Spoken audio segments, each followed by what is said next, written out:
देखो स्वयं वो इतना कष्ट पा रहा है, फिर जब आप गर्भ हत्या करते हैं तो आपका पाप कितना बड़ा होगा सोचो। सब माताओं से विनय है, संयम से रहो, सावधान रहो। ये हत्या ऐसी नहीं कि तुम्हारे दान पुण्य से क्षमा हो जाएगी।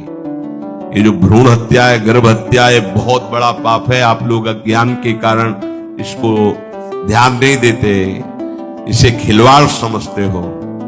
कितना ज्ञान है। बेटी ही मां है, बेटी ही बहन है, बेटी ही पत्नी बनती है, बेटी ही किसी के जीवन को धारण करने वाली बनती है। और आपने गर्भ में देख लिया बेटी है, तुम स्वयं मां होकर उसका साथ दे रहे हो, उसका नष्ट करने के लिए। तुम्हारी तो बात ही समझ में नहीं आती, क्या बुद्धि भ्रष्ट हो गई।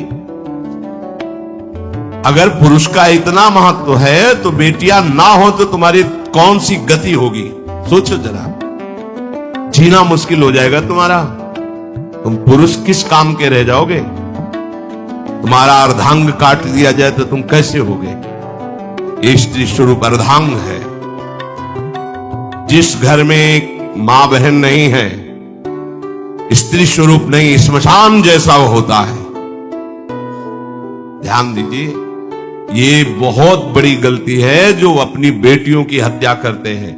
ये वो पाप है जो अक्षम्य अपराध है। स्त्री हत्या करना शास्त्रों में बहुत बड़ा पाप कहा गया है। फिर वो तो बच्चा है, बिल्कुल नहीं।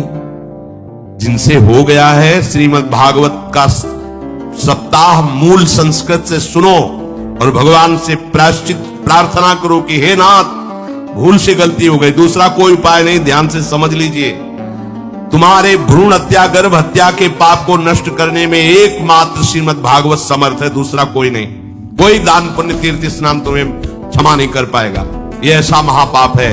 अगर हृदय में जलन करके और मूल संस्कृत के द्वारा पूरी 7 दिन में भागवत श्रवण की जाए नियम से, तो भागवत समर्थ है इस हत्या के पाप से भी आपको मुक्त कर देगी। जिनकी ऐसी हत्या हो गई हो करवा लो, नहीं तो बुद्धि आगे भ्रष्ट करके तुम्हें हरि गुरु से विमुख कर देगा। ये पाप ऐसा नहीं कि तुम्हें 2-4 माला घुमाने से क्षमा हो जाएगा।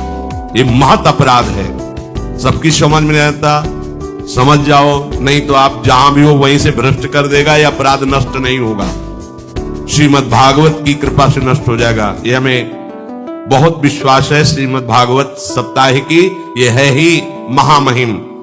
प्रीति योनि को प्राप्त धुंधकारी को सीधे भगवत पार्षद स्वरूप देकर परम पद में आरूढ़ कर दिया। केवल 7 दिन की मूल संस्कृत एक भी श्लोक नहीं छूटना चाहिए। अगर सप्ताहिकी का पारायण हो तो इस भ्रूण हत्या गर्भ हत्या से भी निवृत्ति मिल जाए।